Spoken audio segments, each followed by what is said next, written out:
Hello, students. Welcome back to your geography class. I am Ms. Jenny Shah, and we are doing the chapter Climate. So, in this chapter, we started understanding the difference between climate and weather, and then we spoke about the climate of India and how we have a monsoon type of climate. Then we pondered about the fact, about the difference between day and night in two different parts of the country. Then we looked at the variations in weather in different parts of the country. Then we had learned about the climatic controls, the six major climatic controls, that was latitude, altitude, pressure and wind system, distance from the sea, ocean currents, and relief features. These are the six major variables that control the climatic conditions, or that affect the climatic conditions of any place. After this, we spoke about the factors that affect the climatic condition of India. In that, we learned about the latitude, altitude, pressure, and winds. Then we learned about the Coriolis force, that was an apparent force that is caused by the Earth's rotation. This force is responsible for deflecting winds towards the right in the northern hemisphere and towards the left in the southern hemisphere. And this is also known as Ferrel's law. And then we spoke about the western cyclonic disturbances, okay, which is a weather phenomena of the winter months, which is brought in by the westerly flow from the Mediterranean region. It usually influences the weather of the north and northwestern regions of India. Tropical cyclones occur during the monsoon. They also occur in October and November, and they are a part of the easterly flow. These disturbances have affected the coastal areas of our country. Okay, so moving further, today now we are going to learn about the Indian monsoon.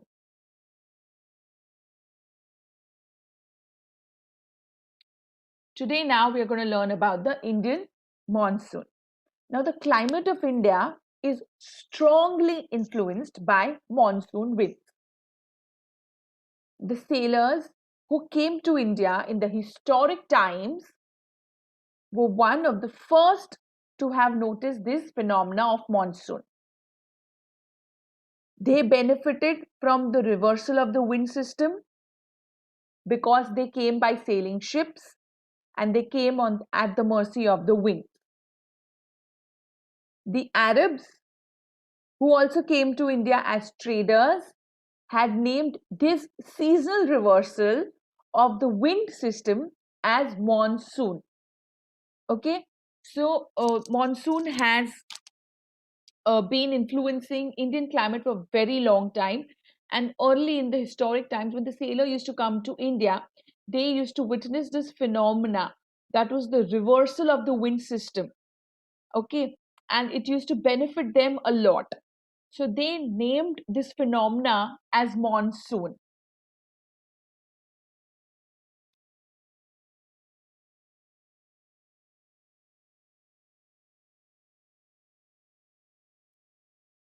This is a map which shows the atmospheric condition over the Indian subcontinent in the month of January.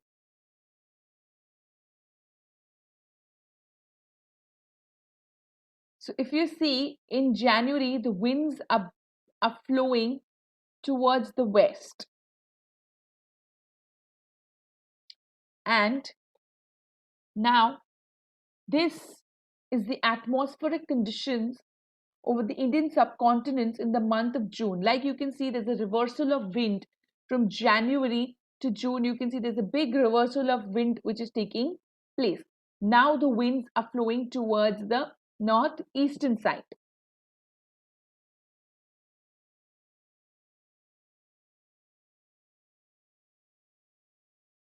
So the monsoons are experienced in the tropical area between 20 degrees north and 20 degrees south.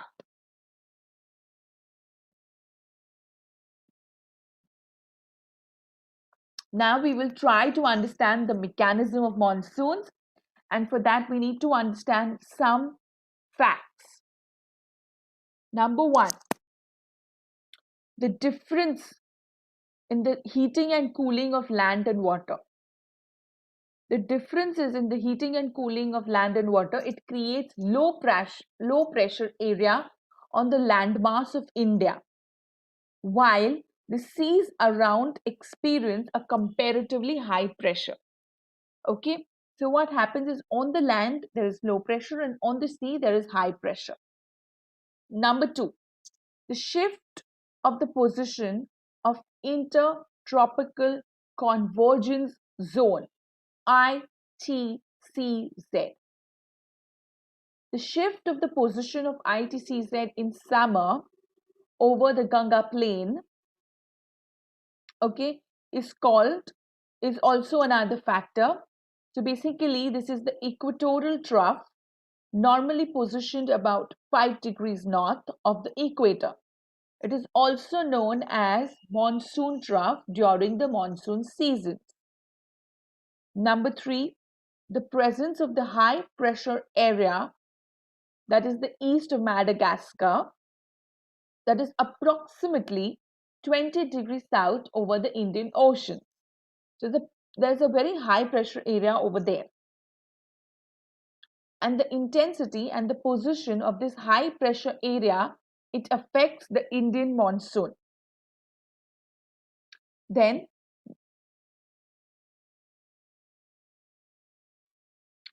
so the ITCZ, it is a broad trough of low pressure in the equatorial latitude. This is where the northeast and the southeast trade winds, they converge. This convergence zone lies more or less parallel to the equator, but it moves north or south with the apparent movement of the sun. Okay, so this is the intertropical convergence zone. Okay, so as and when this position, this ITCZ position changes, it also affects the monsoon season. Then number three was the presence of the high pressure area, that is to the east of Madagascar. The number four is the Tibetan Plateau, which gets intensely heated during the summer, and this results in strong vertical air currents and the formation of low pressure over the plateau at about 9 kilometers sea level. So because of this plateau which gets intensely heated, we get strong vertical air currents, and then there's a formation of low pressure over the plateau that is approximately 9 kilometers above sea level. Then the movement of the westerly jet streams to the north of Himalayas and the presence of tropical easterly jet stream over the Indian peninsula during summer.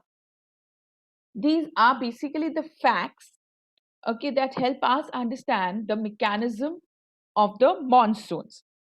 So though the basic physics of monsoon, which was described more than 300 years ago, okay, remains the same, its entire mechanism or its behavior is not fully and finally known.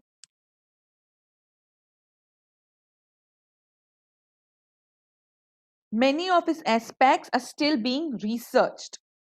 Recent studies have shown that the position of the monsoon is affected by the shifting of the thermal equator and the ITCZ, intertropical convergence zone, as well as by the changes in the position of the jet streams. In summer, the low pressure ITCZ shifts northwards, a low pressure belt gets fully established and it extends from Kutch to the head of Bay of Bengal across the Indo-Gangetic plains. This trough of low pressure is known or is also referred to as the monsoon trough. Okay, this happens in summer, that is around May. By June, this monsoon trough becomes so intense that it attracts the trade winds of the southern hemisphere into India. As soon as these winds cross the equator, their direction is changed and they reach India at the southwest monsoon winds. Even though the Indian monsoon is seasonally predictable, the duration and the amount of monsoonal winds and rain vary from summer to summer. So, apart from these facts that we have told you, it is also noticed that the changes in the pressure conditions over the southern oceans also affect the monsoons. Normally, when the tropical eastern South Pacific Ocean experiences high pressure, the tropical eastern Indian Ocean experiences low pressure. But in some years, there is a reversal in the pressure conditions, and the eastern Pacific has lower pressure in comparison to the eastern Indian Ocean. This periodic change in pressure condition is known as the Southern Oscillation. Okay, so this periodic change in the pressure condition is known as Southern Oscillation or SO. So what is this Southern Oscillation? Basically, it is a seesaw pattern of pressure changes which are often observed between Indian Ocean and Pacific Ocean. If the pressure over the monsoonal area is low, it is considered favorable for better monsoon rainfall. A measure of the monsoon low pressure area in the Southern Oscillation Index. So how do we measure it? We measure it with the Southern Oscillation Index. The intensity of SOI is measured by Tahiti in French Polynesia, in South Central Pacific and Darwin in North Australia, which represents the northern parts of the Indian Ocean. If the SOI is positive, that is, the low pressure over the Indian Ocean is below normal, it is conducive for a good monsoon. A negative value of SOI implies highest pressure over North Indian Ocean. So it results in poor monsoon rains in India. So if the SOI is positive, that means we are going to get good monsoon, we are going to get good rainy season. But if we get a negative SOI, it means we are going to get a poor monsoon.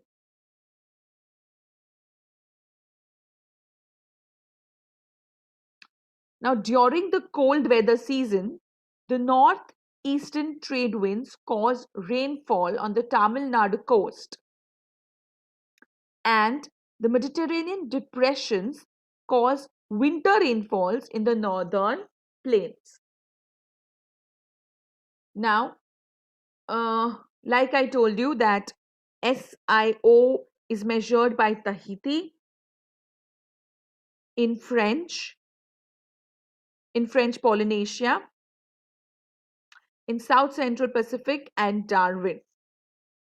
So the difference in the pressure over Tahiti in Pacific Ocean and Darwin in Northern Australia of Indian Ocean is predicted the intensity of monsoon. So the difference between these two SIOs predicts the intensity of the monsoons.